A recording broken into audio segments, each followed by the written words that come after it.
কেমন আছো সবাই? আশা করি সকলেই ভালো আছো। অপুর সংসারে স্বাগত জানিয়ে শুরু করছি আজকের এই ভিডিওটি। রাধে রাধে।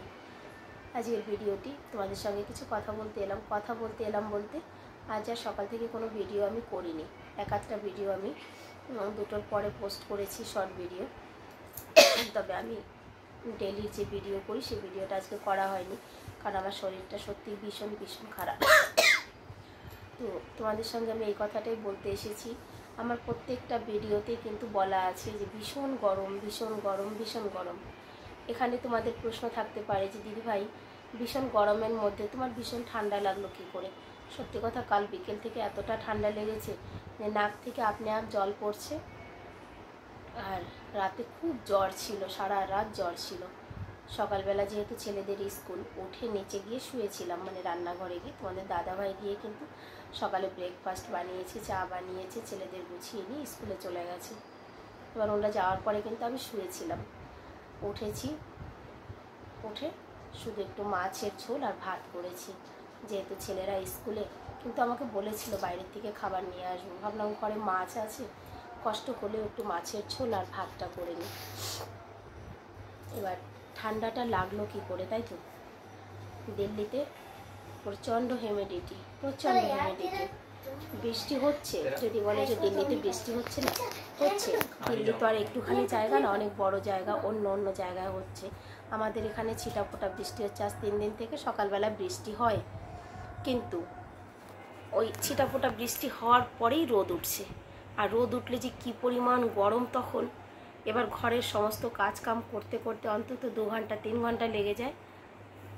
রান্না, কাপড় কাচা, ঝাড়ু পোছা, বাসন ধোয়া, সেই 3 ঘন্টা অনবরত ঘাম।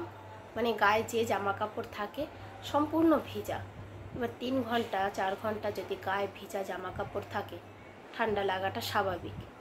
আর যখন অসম্ভব গরম লাগে, কাজকাম হয়ে যায়, তুরন্ত এসি চালু করে রুমের মধ্যে চলে আসি।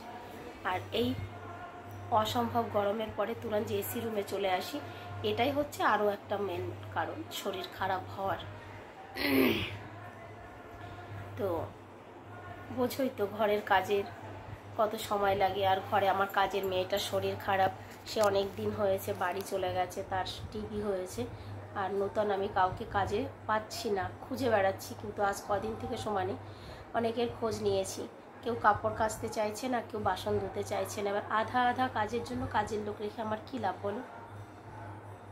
তবে আমি এখন আর কাজ করে উঠতে পারছি না, আমার ভীষণ কষ্ট হচ্ছে, এটাও ঠিক। দেখি, কাজের মেয়ের খোঁজ তো নেওয়া হয়েছে, আরও এক জায়গায় পাওয়া যায় কি না জানি না। আমার অনেক শরীর খারাপের মধ্যেও তোমাদের সঙ্গে আমি এই গল্পটুকু করতে এসেছি।